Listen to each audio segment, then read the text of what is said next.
Hello everyone, I hope आप सभी लोग बहुत अच्छे होंगे। उतनी बेहतर तरीकों से आप सभी लोगों की पढ़ाई चल रही होगी। तो इस वीडियो में बच्चों अपन कक्षा 10वीं विषय हिंदी की जो आपके अर्धवार्षिक परीक्षा के लिए question paper as a sample देखने वाले, तो आप लोग बहुत ध्यान से देखेंगे ताकि आपकी जो तैयारी है बहुत अच्छे से हो जाए। इसकी पूर्णांक है बच्चों 75 अंक का है और समय आपका 3 घंटे। ठीक है, तो बच्चों ध्यान से देखेंगे। यहाँ पर आपकी लास्ट यूनिट को छोड़ बाकी हर एक यूनिट को आपको करना है, इसलिए यहाँ पर देखो क्या बोला गया है कि प्रश्न पहला जो है आपका न्यू पैटर्न के अकॉर्डिंग आपको 10 क्वेश्चंस मिलेगा। तो देखो क्या क्या आ सकता है। यहाँ पर पहला देखो, चंदा असमन सूरज का स्तन में कौन सा अलंकार है? तो यहाँ पर बच्चों उपमा अलंकार।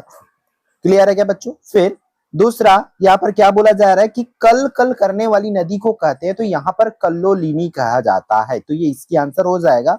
फिर तीसरा, प्रसिद्ध महाकाव्य कामायनी के रचयिता है? तो जयशंकर प्रसाद उसके क्या हो जाएंगे? रचयिता है। ठीक है बच्चों।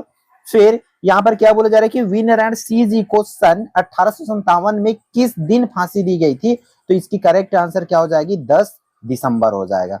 क्लियर है बच्चों। फिर पांचवा, ये जिंदगी फिर चमक जाए कविता के कवि कौन है? तो ये जिंदगी फिर चमक जाए कविता के कवि जो है बच्चों भगवती लाल सेन जो है इसका सही जवाब हो जाएगा। फिर छठवा की अगर बात करें तो छठवा में क्या दिया हुआ है? रीतिकाल की प्रमुख विशेषता कौन सी? इसको पूछा गया है। तो रीतिकाल की बच्चों हमारी प्रमुख विशेषता क्या हो जाएगी? यहाँ पर रीतिकाल में आप लोग लिखेंगे नारी सौंदर्य का जो है वर्णन, इसकी करेक्ट आंसर हो जाएगा। सातवां की अगर बात करें तो सातवां में क्या दिया हुआ है कि प्रेम मार्गी शाखा के प्रमुख कवि कौन सा है? इसको आप लोगों को बताना है। तो सूरदास जी जो है इस प्रेम मार्गी शाखा के प्रमुख कवि हो जाएंगे। क्लियर है बच्चों। फिर क्या दिया हुआ भाई? जो संज्ञा या सर्वनाम की विशेषता का बोध कराते हैं वे क्या कराते हैं? जो संज्ञा और सर्वनाम की विशेषता का बोध कराते हैं उसे विशेषण कहते हैं बच्चों। क्लियर है। फिर अगला प्रश्न क्या दिया कि डॉक्टरों के पास किस प्रकार का इलाज नहीं होती है? तो टैक्स की बीमारी का इलाज नहीं होती है, ये इसकी सही आंसर हो जाएगा। 10वां में क्या बोला जा रहा है कि विष तंतु का अर्थ क्या है? तो विष तंतु का अर्थ जो हो जाएंगे बच्चों सांप बिच्छू, इसकी करेक्ट आंसर हो जाएगा। क्लियर है। तो इस तरीके से आपके 10 क्वेश्चन जो है सही विकल्प हो गया।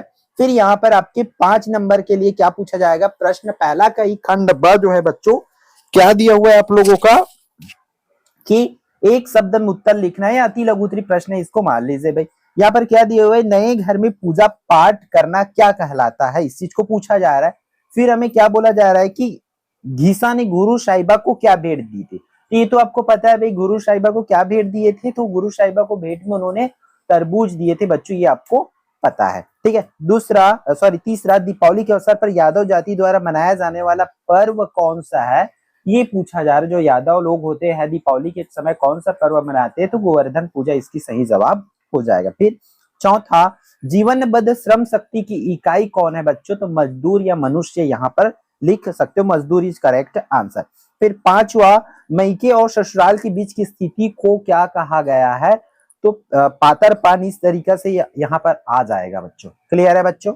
फिर हम लोग का इसका देखो प्रश्न क्रमांक 2 से 4 मतलब दूसरा, तीसरा और चौथा, ये 3 क्वेश्चन बस 2 नंबर में आएगा। अभी पहले बहुत ज्यादा आता था, 3 क्वेश्चन है, बहुत ज्यादा छोटे क्वेश्चन को नहीं करना। और हिंदी में भाई आपके 2 नंबर वाले क्वेश्चन को भी 4 में पूछा जाता है और 4 वाले को भी 2 में पूछा जाता है। तो आपको आंसर जो है छोटा बड़ा करने जो है बच्चों आना चाहिए। प्रश्न क्रमांक दूसरा क्या बोल रहे हैं कि सतपुड़ा और विंध्याचल पर्वत के संगम को क्या कहते हैं? इस चीज को आपको बताना है। फिर प्रश्न क्रमांक 3 क्या बोल रहा है कि समास विग्रह कर नाम जो है आपको लिखना है। ठीक है। समास विग्रह कर आपको नाम जो है लिखना है बच्चों। कोई 2 का, जैसे कि जनतंत्र का, जाड़े पाले का, शताब्दी का आपको समास विग्रह करना है। किसी भी 2 का और कौन सी समास है इसको बताना है। चौथा प्रश्न, हमारे विचार लचीले और समन्वयवादी होने से हमें क्या लाभ मिलता है? इस चीज को आपको बताना है। यही क्वेश्चन देखो भाई 4 नंबर में पूछे जाते कि हमारे विचार लचीले और समन्वयवादी क्यों होने चाहिए, ऐसा करके। क्लियर है। फिर प्रश्न क्रमांक 5 से 10 आपके 3 अंक वाले क्वेश्चन है बच्चों, तो ध्यान से देखेंगे इसको भी। क्या क्या है क्वेश्चन इस पर कि शब्द गुण किसे कहते हैं, इसके 3 प्रकारों के नाम लिखना है। फिर जीवन का झरना, कविता में मानव जीवन किस प्रकार झरने की है, इस चीज को आपको बताना है। मतलब क्या प्रश्न बन सकता है इसका कि कौन सी प्रश्न को एडिट किया गया इस पर कि जीवन का झरना कविता में मानव और झरने की तुलना किन रूपों में किया गया है, इस तरीके से ये हो जाएगा। प्रश्न क्रमांक 7वां की अगर बात करो बेटा तो यहाँ पर क्या है कि मरिया प्रथा ने सी कुमार की जिंदगी को किस प्रकार बदल दिए, ये आपको पूछे जाएंगे। फिर 8वां, छायावादी युग की कोई 3 विशेषता है। तो भाई हिंदी साहित्य की क्वेश्चन 3 नंबर में आपको पूछे ही जाना है, तो आप लोग ध्यान से यहाँ की हर किसी की विशेषताएं अच्छे से प्रिपेयर कर लेंगे। फिर 9वां प्रश्न की बात करें तो सुबह के 8 बज गए हैं, वाक्य अलग अलग व्यक्तियों के लिए अलग अलग अर्थ लिखे हुए हैं, किन्हीं 3 के लिए उदाहरण आपको देना है, ठीक है। फिर 10वां जो है, साध में वर्णित जीवन की 3 अभिलाषाओं को आपको लिखना है भाई बच्चों। फिर अगला क्वेश्चन क्या बोला जा रहा है, देखो 4 अंक वाला हो जाएगा, 11 से 15 आपके। तो फैक्ट्री में काम करते घायल मजदूरों के प्रति मिल मालिकों का क्या जिम्मेदारियां होनी चाहिए। याथुआ में क्या दिया हुआ है, कोलाहल से भरे नगर और शांत ग्रामीण अंचल की तुलना कर 4 बिंदुओं, मतलब तुलना 4 बिंदुओं में जो है बच्चों करना है। किसका किसका, एक शहर है और एक गांव है, दोनों की अपने अंतर बताना है, वो भी 4 अंतर। क्लियर। प्रश्न क्रमांक 12 की बात करें भैया तो आपका क्या दिया हुआ है कि आदिवासी जीवन सरल, निर्भीक और प्रकृति के सबसे करीब होते हैं, इस संदर्भ में आपको लिखना है। फिर भाव प्रणय नृत्य पंथी को संक्षेप में समझाना है आप लोगों को। फिर प्रश्न क्रमांक 13 की बात करूं बच्चों तो क्या दिया हुआ है, 13 में मजदूरों के पारिवारिक जीवन का हाल कैसा होता है, 4 बिंदुओं में वर्णन करना है।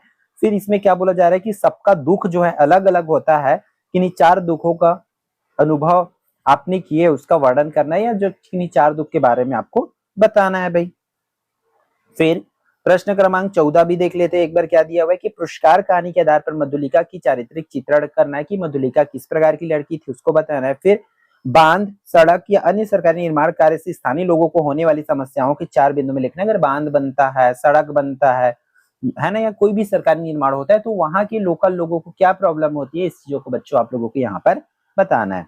फिर भावार्थ लिखने वाला इस तरीके से क्वेश्चन कुछ भी आ सकता है बच्चों, तो आप लोग भावार्थ वाली जरूर पढ़ाई करेंगे भाई।